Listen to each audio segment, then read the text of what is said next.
In 2022, my wife and I did something that most people would consider, well, a little crazy. We sold our house, sold our cars, pulled our 4 kids out of school, and spent a year traveling around the world. We'd always dreamed of doing a trip like this, showing our kids that the world was much bigger than what they'd see in a classroom. And one of the places that we stopped was Nazaré, Portugal. Nazaré is known as the Mount Everest of surfing. It's in the Guinness Book of World Records for the biggest waves ever surfed. We're talking waves as tall as an 8-story building, like 100 feet tall.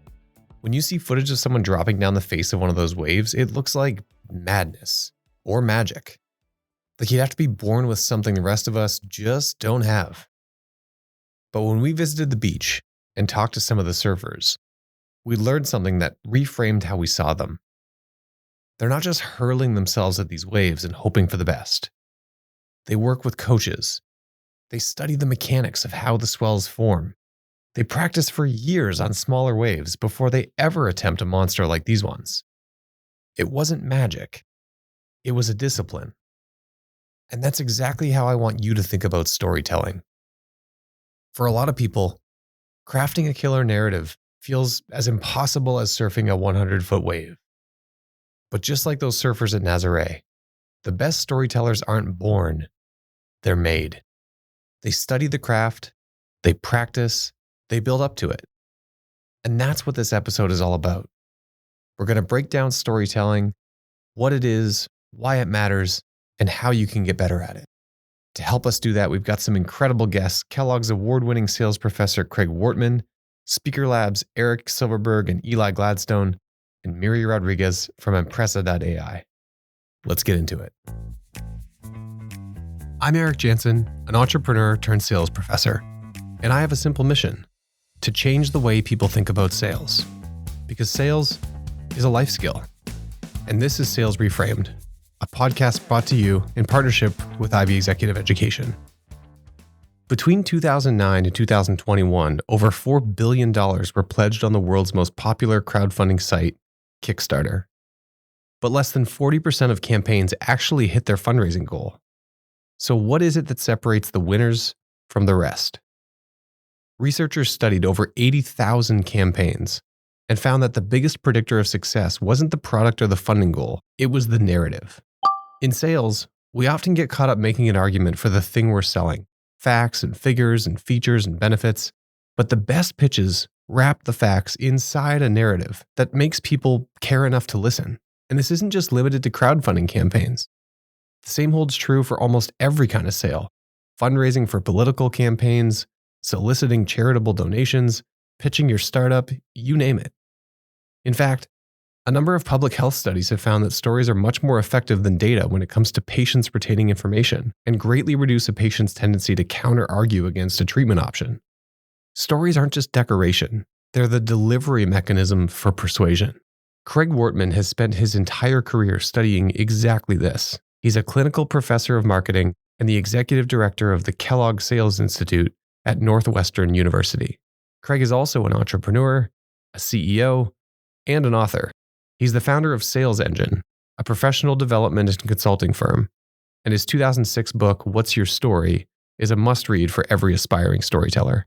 Craig's also a phenomenal guy, a great friend, and a mentor of mine. When it comes to his classes at Northwestern, storytelling is a foundational part of his approach. But to hear Craig tell it, sales didn't come naturally to him.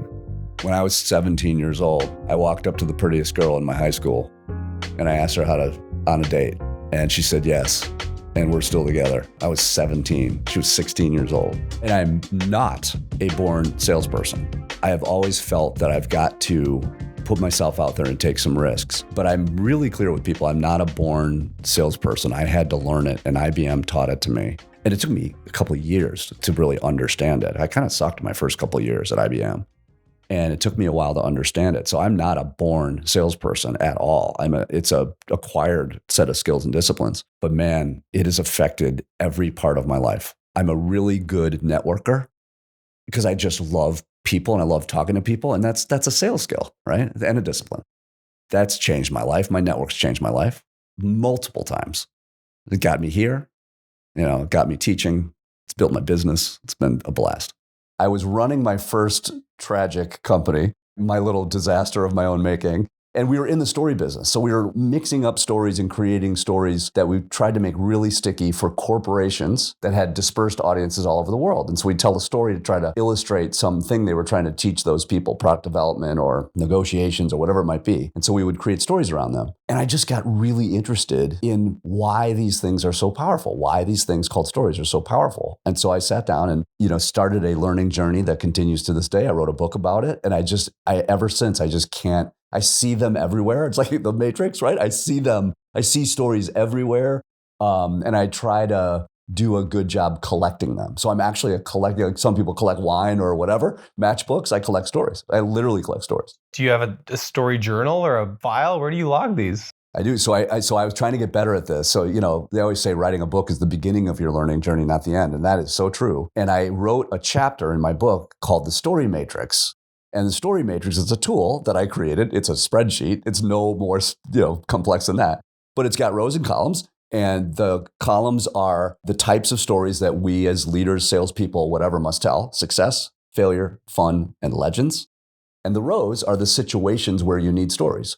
Because I was trying to get better at this. So I was like, well, if I'm in negotiations, I need a success story, a failure story. If I'm teaching storytelling, I need success stories of stories, failure stories, fun stories. So I just created this matrix and I have thousands of stories. I mean, it's been 25 years I've been after this. It just keeps growing and growing and growing. And it's just super fun. It's a spreadsheet. So you just click on it. You click on the name, jar of mayonnaise. You click on jar of mayonnaise and there's the story. So I'm literally a collector. I love this idea of collecting a story matrix and having a systematized library of stories that you can pull from for any occasion.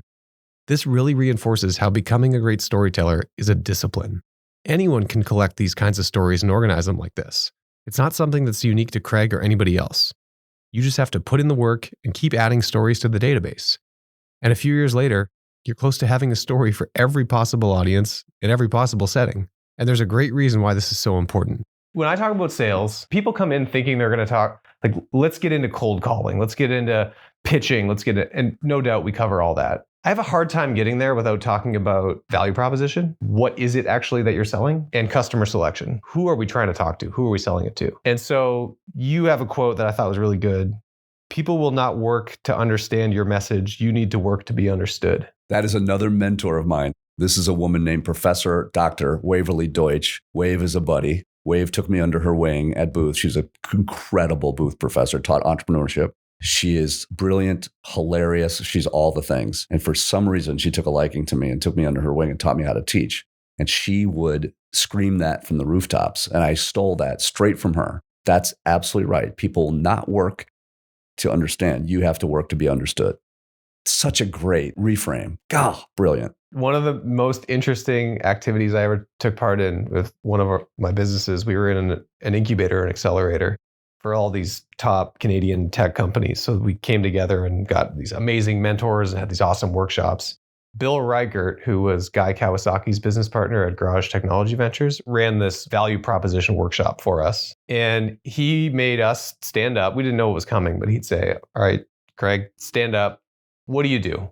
What's your business? And you'd get up and talk about it. And we're all kind of like nodding our head, kind of getting parts of it, but honestly not getting all of it. And then Bill would cold call and say, Eric, in your words, what does Craig's business do?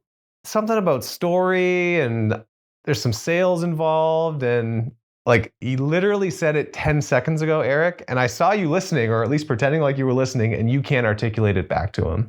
These are entrepreneurs that are doing, you had to beat 10, 20 million in revenue to even be there. And they can't stand in front of a room and say it clearly enough that someone can just actually articulate back to them what they do. We have a tool, Eric, in the entrepreneurial selling course called the sales trailer. It uses a movie trailer metaphor. And I literally do the same thing. I say, what do you do? The students will say, well, I have a piece of tech for the guitar business, something like that. And I say, great. What do you do? I'm a consultant. What do you do? I'm in banking. And I say, these are all authentically true answers. Then I'll get the student that says, 3 paragraphs of stuff and nobody understands what he or she is saying. And we sort of have the same discussion. And I say, I want you to say it. Your assignment tonight is to go home and answer the second most common question you get asked in your entire life. Behind how are you? What do you do? That's the second most common question you get asked in your entire life. You better have an answer for me. Because consultant is not an answer. It's a super boring answer. you're missing an opportunity to be interesting and tight. Be both. And they come back like, that was remarkably hard to do. What was it, Dickens, who said, I didn't have time to write one letter, so I wrote you two? It's hard. What strikes me about Craig's approach is that people won't work to understand your message. You need to work to be understood. That's a reframe. Most of us assume if we just explain our idea clearly enough, people are going to get it. But clarity doesn't happen by accident. Craig's been refining his own pitch for years. He practices it, he tests it in real conversations, and he makes it tighter. The same is true for storytelling. A great story doesn't just happen. It's built, it's tested, it's refined. So how do you actually construct one? For that, let's turn to Speaker Labs. The founders at Speaker Labs are dedicated to demystifying how killer narratives are crafted. And it all starts with the belief that anyone can be a great storyteller. People think that there are some that are great storytellers and they've got this superpower that I don't. And then there's me, and I could never be a good storyteller. And that is just that, a limiting belief. Anyone can be a good storyteller. Eric Silverberg and Eli Gladstone used to teach with me at Ivy, but they left to chase the startup dream. They realized while they were working in tech that communication was a huge stumbling block for a lot of people. There were entrepreneurs with great ideas who just couldn't get people to connect with those ideas emotionally. So they started Speaker Labs to help teach people that storytelling is a skill, something you can work at, develop, and master. We think in story.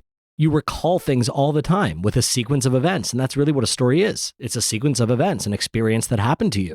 We think in story. The only difference between storytellers and everyone else is they actually then go and say those things. But it's going on in all of our brains, no matter what we do. So maybe it just comes down to the confidence and the belief in yourself, or the willingness to try and fail, that separates the best storytellers from the rest. Everyone thinks in story, but only some people tell them. There's no good reason for that. Everyone should tell them. They work. I think it's also a path of least resistance. So people form ways of communicating, and often, partly because of society, partly because of disposition, people have been trained to focus on concision and get to the point. And when that's habituated into someone, they fall back on that as the mode to communicate. And even though they know story's awesome, they encounter this resistance to change, the discomfort of trying new things and putting it into practice and seeing how it goes and refining and tinkering from there. It's just the default mode. There's one more thing that I wanted to say about why storytelling works. And we actually don't talk about this that much in our programs, but maybe we should, which is, I think most people are skeptics in general. You hear something, especially in business, and you're like, well, where'd you get that? Prove it. Where's the data? But when you tell a story, what you do is you cut through skepticism. So if I were to tell you something like public speaking is the easiest skill to master in the world, what most people would be looking for is prove it, punk. But if I were to tell you 6 years ago, I was sitting in my office, do you notice how you just drop skepticism and you're just following along? So if you can wrap your ideas in story, what also happens is another byproduct, and I can't reference any science here, but I just know it to be true through anecdotal observation. We just listen to stories without skepticism. But when you hear someone tell you an opinion or a fact, what you want is proof, and story cuts through that. But story doesn't replace substance. It delivers it. The best pitches don't choose between emotion and evidence. They wrap the facts inside a narrative that makes people care enough to pay attention. Eric and Eli have the perfect metaphor to describe how stories and data can work in tandem. It's like hiding a pill in a spoonful of peanut butter. People think that an idea is a fixed, boxed, defined thing. But an idea is malleable, and it can be shaped and positioned and framed in so many ways. So what I love to do is I love to think about how can I articulate the same thing differently? The number 10. 5 plus 5 equals 10. So does 8 plus 2. So does 11 minus 1. So does 100 minus 90. There's so many ways to articulate 10, and ideas are the same.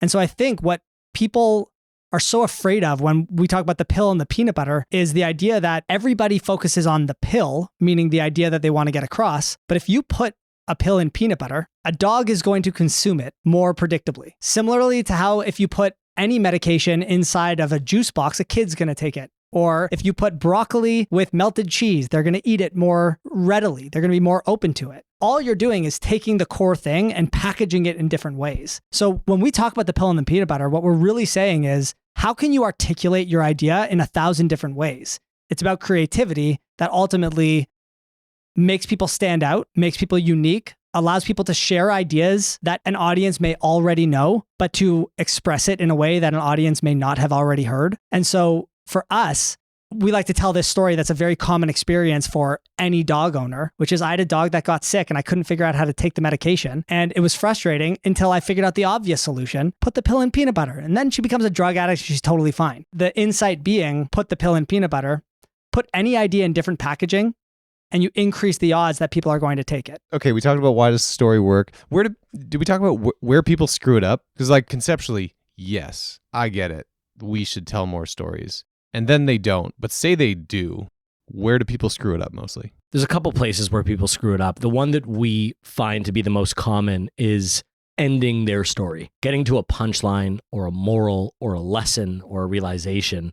We find that a lot of people, they tell stories and they just don't know how to make it end. So we see people ending stories. They tell the story, this thing happened, then this thing happened, and I felt this way, and then this final thing happened. And yeah, that's a really bad punchline. And and you wouldn't believe how many really tenured, brilliant executives do that in our programs. What you need to do is you need to plan your punchline. Ask yourself before you tell the story, why am I telling this story? What's the point I'm trying to make? What's my destination? And then in your prep, the main thing you should be doing isn't thinking about what's the story and what happened. Likely it's something that happened to you and you already know that. What you need to be thinking of and what you need to be prepping really to avoid that trap is how are you going to bring it home? We like to liken it to landing the plane. It's the most precarious part. It's the most dangerous part of a flight, but it's also the most important. Get me back on the ground. The same is true with storytelling. People tell stories and they sort of flutter and don't really get anywhere at the end. But if you can figure out in advance, how am I going to land this plane, so to speak, then you're going to avoid what I think is probably the most common trap. So that's the last thing that they do in the story, but it's the first thing that you recommend they do when they're starting to think about where to weave in story. Yeah, that's exactly right. Is if you want to keep your audience on the edge of their seat, which is a very useful thing to do when you're speaking to someone one-on-one, one-to-many, whatever your communication context is, if you can keep people's intrigue and interest up, that's great. So you don't want to blow the lead and tell them where you're going in advance, but certainly you and your prep work beforehand, you need to know why you're telling this story. And then you hit them with the punchline at the end. So their experience is different than you. That's well said, is that your experience goes, what's my point? What story am I going to tell? Make sure I know how I'm going to come to my point. They don't hear your point until the end. So it's where you start in your prep, but it's where they end in what they hear. Another common pitfall is people saying too much. And there's so many reasons for it, mainly psychological. Well, I haven't made them laugh yet in telling this story, so I better say more until I get a laugh. Or I feel like I have left out some details, so let me circle back to that moment and trying to get it perfect, trying to fill time. But ultimately, we find that concision usually wins. So we don't say take it to an extreme, like tell 10-second stories. Ultimately, there's no right answer for how long a story should be, but it is a common pitfall when we run exercises in our programs and when we get people trying the storytelling tool, that often people say too much. Just stick to the plan, trust your gut, and less is usually more. We don't love universal truths, so that's not always true. Some of my favorite stories are long, some are short, but it is a common pitfall that people just end up saying way too much and rambling and finding their roundabout way rather than the straight way. So we talked a little bit about how people screw it up, some points on how to do it well. If we were to coach someone through, it doesn't need to be in-depth step by step, but high level, how does someone think about crafting a good story? You mentioned start with the point you want to make, then what? People have to recognize that a story is nothing more than a simple experience a person has had in their life. So often people will push back on not being a good storyteller because they don't have interesting enough stories. I tell stories about the time I learned a different way to tie my shoe. I tell stories about a time I didn't eat chocolate-covered pretzels when I liked chocolate-covered pretzels. You don't need these mind-bending stories. And what people need to recognize is, if it is in fact true that a story is nothing more than a lived experience, and you're a human being, you got lots of experiences. Once you have the point, you need to find a story to tell, but a lot of people get blocked there because they think they need crazy stories. Just find an experience from your life when you realize the idea that you want other people to get. And once you have that, then it becomes a matter of how do I articulate that story in a really effective way? What most people do is they focus so much on what happened Like it was 10 years ago and it was raining, and then this happened, and then this happened, and then this happened, and then this happened. And it doesn't really make stories pop. What makes stories pop is humanity, emotion. It's what people feel when they are experiencing things. So if I say it was 10 years ago, it was raining, and I went downstairs and I felt very, very nervous. That moment right there is where the story connects. But if I say it was 10 years ago, it was dark outside, and I went downstairs, and then I went into the kitchen, and then I got a cup, and then I got some milk, you're just waiting to hear where it's going. But the moment I let you into what's going on inside me, and I poured the milk into the cup, and then I felt terrified. I felt the hair on my neck stand up. Now the story is coming to life because a human is experiencing something emotional beyond just the sequence of events. So find the point. Think about an experience you've had in your life where you realize that point, and then tell people that experience, but make sure you let them into your humanity along the way. And the last thing, as Eric pointed out earlier, you got to land the plane. Make sure that at the end of your story, no one's left thinking, why did you tell me that? At the end of your story, people should know, and that's the idea you wanted me to take from that story. You got to be explicit about it. You want it to really resonate, because you could take whatever this idea is and you could just tell it to people, or you could package it in something that makes it land. So those are the basics. But there's one more aspect of storytelling that's also really important. Authenticity. Eric and Eli explain why. There are the 5 senses, but everyone really does have a 6th sense for bullshit or inauthenticity. I don't know what it is, and I don't know the science behind it, so I can't reference any studies, but I know that we all can tell when someone is not being themselves, when someone's being inauthentic, and we all don't like it. So the role that authenticity can play in sales or in storytelling is you don't need to become something you're not in order to succeed as a storyteller or as someone in sales.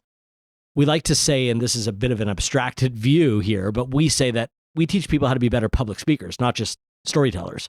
One of the thought experiments that we do, and sometimes we just provide examples for it, is there are so many amazing public speakers. To name a few, you've got Oprah Winfrey, you've got Steve Jobs, you've got Michelle Obama, you've got Jim Carrey. The list could go on forever. But in those 4 people alone that I just named, you won't find too many similarities between them, but they're all amazing. And what that proves is there's no right way to public speak. And you can do it in your way. Your authenticity should shine because there's no right way. So why are you trying to be something else? And it's not just true in public speaking. This salesperson is much different than that salesperson, and they've got the exact same close rate. There's no right way to sell either. This storyteller is just as good as that storyteller, and they do it in different ways. There's no one right way to storytell either. So I think the reason that people are inauthentic is because they fall for this trap of there's a right way, or I want to do it that way. But what they need to hear is, and it's clear by way of example, that it would be very hard for you to prove to me that there is one right way to do any of these things. Therefore, do it in your way. And when you shed the inauthenticity, stop trying to be someone else, what you'll probably find is people start liking you even more because they've got that 6th sense that I spoke about. There's one more thing on authenticity. I don't know who to credit it to, but there's a perspective I heard once around we want to be more like the people we admire. So borrowing from other people in their style, in what they do, I don't think that that's inauthentic all the time. I think that ultimately, for many people, borrowing from other sources that you yourself really enjoy, that might be how you find your authenticity, not how you compromise it. So that borrowing thing that we were talking earlier, or being something you're not, maybe it's something that you want to become. And so it might be a bit of a rocky road to get there, but if you admire something in someone else, maybe doing that exact thing is what you should try. Because if you admire them, I bet you wish you were more like them. So you'll find your authenticity along the way in trying some of the things from that person and some of the things from that person and some of the things from that person and amalgamating it into whatever combination is best for you. So that's the Speaker Labs framework. Plan your punchline. Find an experience that illustrates your point. Add emotional texture to make it pop, and land the plane. And through all of it, be yourself. These guys have taken something that feels like magic and made it repeatable, something you can practice, refine, and get better at. And sometimes the most important story is the one we tell about ourselves. It defines who we are, how we show up, and what we have to offer.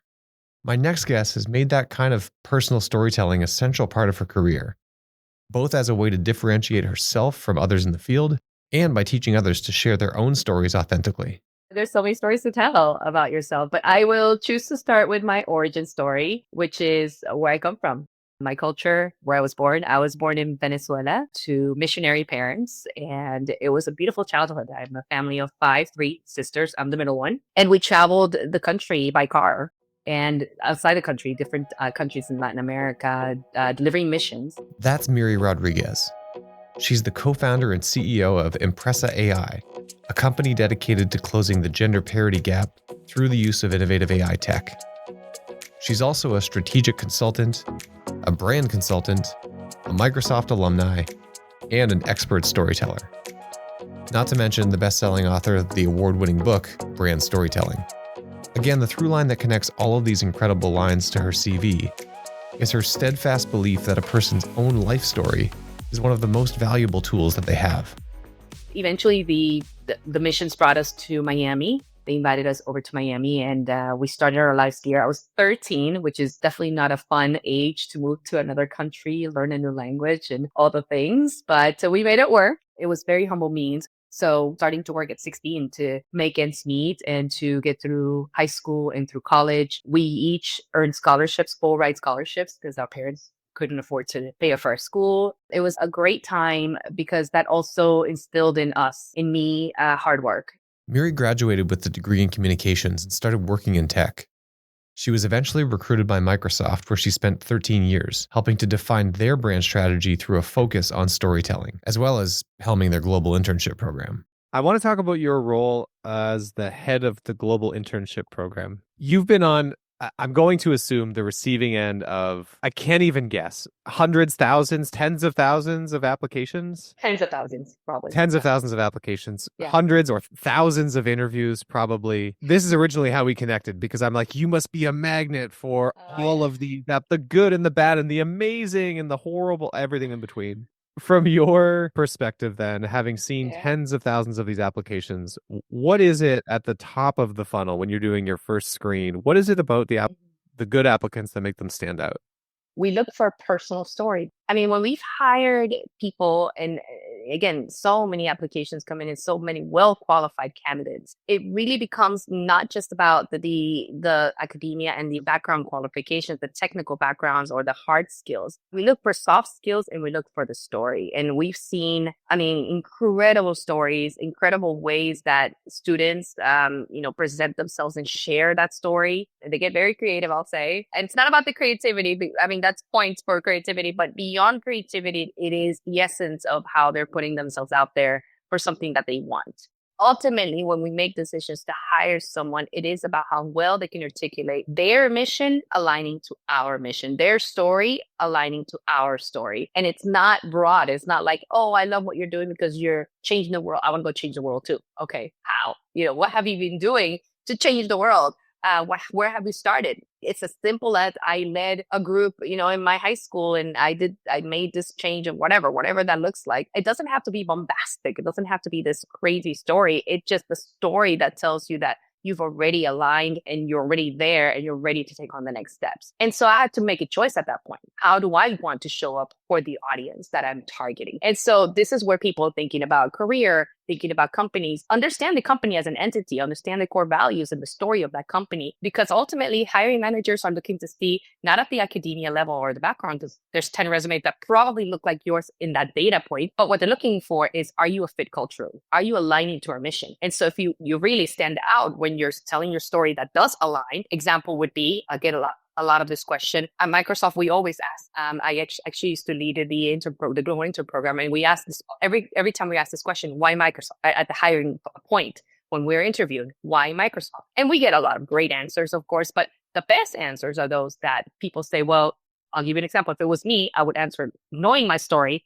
Hey, Microsoft was about empowerment. That's your thing. You exist to empower. And I know about empowerment because I came from the slums. And I had to work my way through it. Started to work at 16. I had 3 jobs. I know about self-empowerment because I've done this and this and that. I know about self-empowerment because when I got breast cancer, this is what I did and advocated for myself. So I build my story based on empowerment, a lived notion of that mission that aligns to them. And immediately they're seeing themselves, oh, she belongs in our culture. She's about empowerment. We're about empowerment.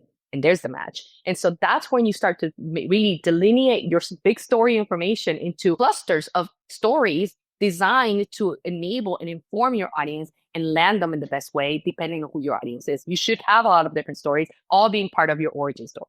One of the things that became very important for me was women in tech, especially early in career, rising professionals. And that's because when I was a rising professional and early in my career, I sought out other women, mentorships and allies. And that was hard to come by. And it was a lot of limitations. There was a lot of micro and macroaggressions. And obviously, this is not my own story. This is speak for a lot of women in this industry. And so I began to share, some of my branding tips, my storytelling skill sets. And I delivered workshops, one-on-one mentorships, and that, became more and more and actually extended outside of Microsoft. And it really is my personal mission to empower women. That's amazing. Part of what I talk about in a sales class is selling yourself. And often when my students or young people get asked in an interview, tell me about yourself, probably should anticipate the question is coming, right? You kind of started way back at your family's origin story and talked about your mission and values. And I love how intentional you are about that. Yeah, it's interesting because I get the same thing. A lot of people will, even when you apply for a role or you're applying for an award or whatever it is, that question comes up. Well, tell me about yourself. And it's very broad. And people do go through their resume thinking that it is the data set that you've created on a paper that's going to give people an idea of who you are. And it isn't. It's really your story that people want to know about. And so I came up with this a long time ago when I became a storyteller professionally 6 years ago at Microsoft, and I was brought in as a storyteller. I had a marketing and comms background. And even with that, I didn't really know how to put the story together in a really great way. You have to design it. And so that designing of that product, the story that you deliver, you anticipate what your audience needs from you when they ask, tell me about you. As a hiring manager, if it's somebody at a cafe, what are they seeking? And truly, it is always your origin story. What they're saying is, where do you come from? What are you about? The resume fills in the gaps of, academia and accolades, but truly what they're seeking to know is are you someone I can trust? And we do this psychologically. Psychologically, we ask ourselves when we meet someone for the first time, really 2 questions. Is she someone I can trust? And if the answer is yes, then the next question your brain will ask is, do I want to get to know her more? And if it's yes, then you tell me your story. And so that's where it comes from, is you want to get to know me more and me giving you a little bit more than you'll see on a LinkedIn profile. How did you do the work to pull out that those were themes or values that you thought to be important? That's a very foundational question and then also a very important question, because when you start doing this work, 2 things are going to happen. One, you are forced to think about your personal mission and your core values. And those 2 things begin to either align or not align with companies that you want to be a part of or companies you want to create. And so a lot of times we get jobs for the job's sake, just to get the job. And we don't care or we don't pay attention and we silence our own core values and just get the job. When you begin to work on your personal story, it really becomes about, wow, this is who I am. This is who I want to be. This is what I'm about. Does this company align to my mission? And so now you find yourself interviewing the companies more than having them interview you, because you want to make sure when you land there that there is a synergy in that foundation of mission. And I mentioned in my story that, I work at Microsoft. I love our mission to empower every person and organization on the planet to achieve more. I cannot tell you how many times I've quoted that for myself. I'm empowering myself to empower other people. And that's how Empressa was born, out of this same mission, because it's people and it's hard work. And so a lot of times we misalign. We don't align. We're not intentional. And that's where you see a lot of people halfway through the career, desperate, quitting, burned out, all the things that we hate to see because you're not aligned. So it starts with the origin story. You ask how. What I love about Miri's approach to storytelling is how well it balances the emotional connection that can come from a personal narrative with a really strategic sense of storytelling as a tool, something tactical, and working through your own origin story, where you come from, where you want to go, what you want to do. That's a great place to start. It might even be the first story that you enter into your own version of Craig Wortmann's story matrix. Once you have the story, the next step is to figure out how you want to use it.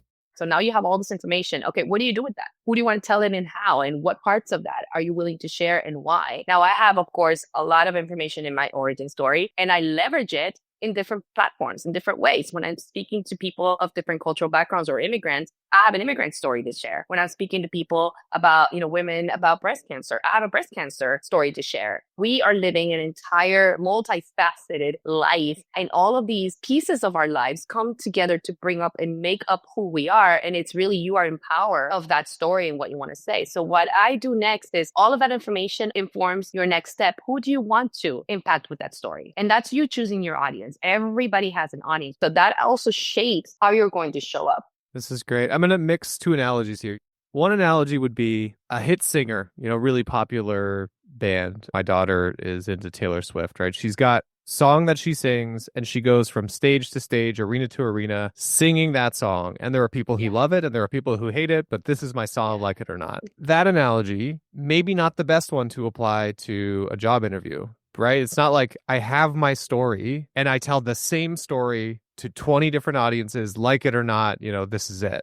Contrast that to almost like a piano chord, right? It's like I have all these notes that I can hit. All of them are true, but the chord that I play depends actually on the audience that I'm sitting across from. Is that a fair analogy? It is. And I will say this because I do get asked the question, well, isn't that inauthentic? Isn't that not all of you? Are you hiding parts of yourself? And I'm asking the question back and say, do you see all the parts of all the people that you love? Do you see all the parts of all the people that you consider heroes or that you like the brand? No, they're showing you parts of the brands that works for them and what they choose. And that's the intersectionality of us all. And that's what we choose. And I will also warn and say, if you're trying to fit in every single stage and company, again, you possibly don't have a mission statement that's driving you. And then you're going to find yourself lost in an industry or in a career that you possibly just got just because you started to, it's my first job, I got to go make money. So,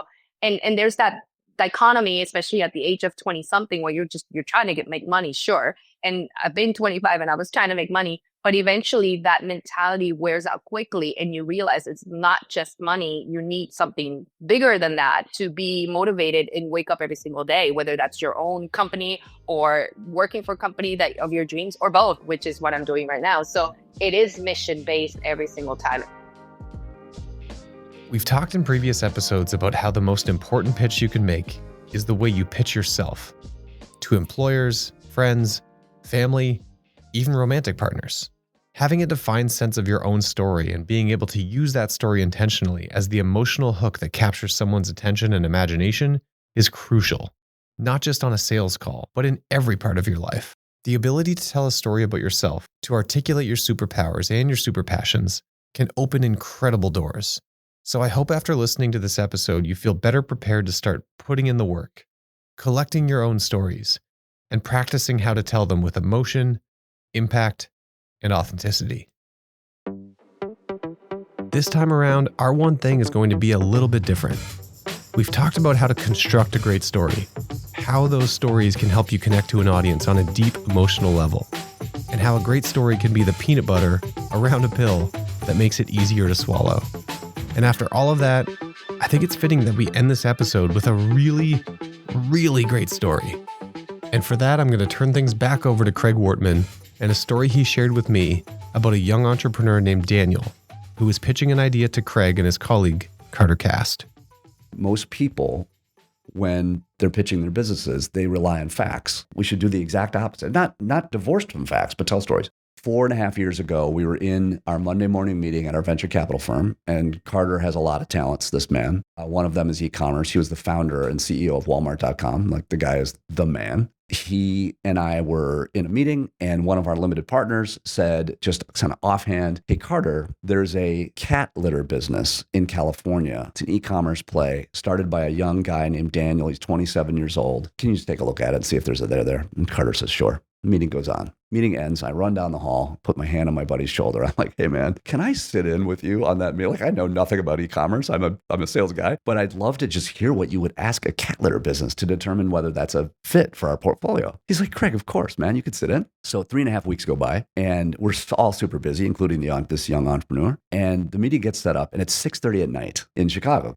I'm at home having a glass of wine already, and Carter's driving through a rainstorm in Indiana going to see his elderly parents. So here's the thing. You're a 27-year-old entrepreneur. You got a 20-minute meeting with 2 venture capitalists. That's all you're going to get. And when I teach this to the students, I say, what's your move? And they just all look at me. And I say, here's what this guy's move was. Carter gets on the phone. He introduces me. He says, Craig's safely at home. Daniel, I'm so sorry. You can hear I'm driving through a tremendous rainstorm, but I just want to assure you, you've got 20 minutes. You have our full attention. Tell us about your business. And there's a long pause. And this young man says, 3 years ago, my cat died and I was devastated. He was a 1.5-year-old cat, seemingly perfectly healthy. And one day he was there and the next day he was gone. And I was devastated. I wandered around in a funk for a couple of weeks. And then I got angry. I had to figure out why this had happened to this cat. And I went to a bunch of veterinarians and I asked a lot of questions. And you know what, you two? I learned a lot about cats. I learned that vets call cats stoic animals because they wear their emotions on the inside. And I don't know if you two are even pet owners, but if you're dog lovers, when you get home from work and you have a dog, you know exactly what you're getting because they're the exact opposite. They wear their emotions on the outside. But what that can mean for a cat is that your cat can have a terribly debilitating disease and you'll never know it unless you take your cat to the vet, the vet recommended quarterly visit, which is like $280. And I didn't do that and I regret it. So I resolved to solve this problem so no one would go through what I went through. I invented a new cat litter. It's called Pretty Litter. It's called Pretty Litter because it's based on a white silica that's mined in only 4 places in China. I own the exclusive rights to one of those mines. The reason that's important, you two, is white silica is 4 times lighter than clay, which is what every other cat litter on planet Earth is made out of, which means I can turn this entire industry on its head by disrupting its going business model. Subscription businesses have been tried before. They don't work because clay is too heavy. Not anymore. Furthermore, I've treated the white silica with an enzyme such that if your cat has any of 7 disease states, when it pees on the cat litter turns red. So now you know. What questions do you have? That was the first 3 minutes of that call. Carter Cast, who is one of the most accomplished people I know in the world, does not suffer fools. He had pulled off the highway in the first minute of that story. He was entranced, as was I. And I was writing as fast as I could because I am a story collector. And as soon as he said 3 years ago, my cat died, I was to my notes, writing everything he down. I called him afterwards and verified the story. I said, did you practice that story? He goes, hundreds of times. Do you put those pauses in? Yep, by design. Can you believe that? Now, the fun part is, would you like to know if we invested? Yeah. We did not because no one did. Everybody wanted into this kid, including us. Everybody wanted in. And he figured out he was such a great storyteller. He didn't need money. He got customers. He got bored. He just did it. He sold Pretty Litter to Mars Corporation 2 years ago for $1 billion. Martha Stewart is their spokesperson. It's a thing. It's unbelievable. When Carter and I teach, and we teach together sometimes, one of the things we say to students is, did that story have any facts? And there's 15 facts in that story. So I always say to students, it's not a competition between facts and story. Don't spew facts at me. I'm not listening because I don't care. Tell me the goddamn story and take a risk. Did this guy take a risk? You're goddamn right he did. Starts a story with 3 years ago, my cat died. Here's my pro forma revenue curve, which is garbage. Here's my first cohort analysis and what the people are saying about it. Here's the silica. Here's the enzyme. Here's the science. And that's all wonderful. We have to know all that stuff. We'll figure that out in diligence. Get us interested. Set the hook. Thanks again to my guests this week, Craig Wortmann, Eric Silverberg, Eli Gladstone, and Miri Rodriguez. And of course, thanks to all of you out there for listening. And remember, a great story is always a great strategy. Next time on Sales Reframed, it's our final episode of the first season, and we're taking on a big topic, the future of sales. This podcast is brought to you in partnership with Ivy Executive Education, part of the Ivy Business School, consistently ranked among the top business schools globally. Ivy Executive Education delivers high-impact learning experiences for organizations and leaders at all levels. From custom-designed programs to coaching and open enrollment courses, Ivy works with executives and business operators around the world to drive real results. Their mission, like ours, is to turn cutting-edge research into practical insights that help people learn, grow, and succeed in a changing world. This show takes a village. I'd like to thank our executive producer, Sean Ackland Grant, and our editorial advisor, James Greenhill. Our audio engineer and producer is Carol Eugene Park, and our narrative producer is Michael Catano. Thanks also to our creative directors, Christina Ball and Michelle Stanescu. Thanks for listening. We'll see you next time.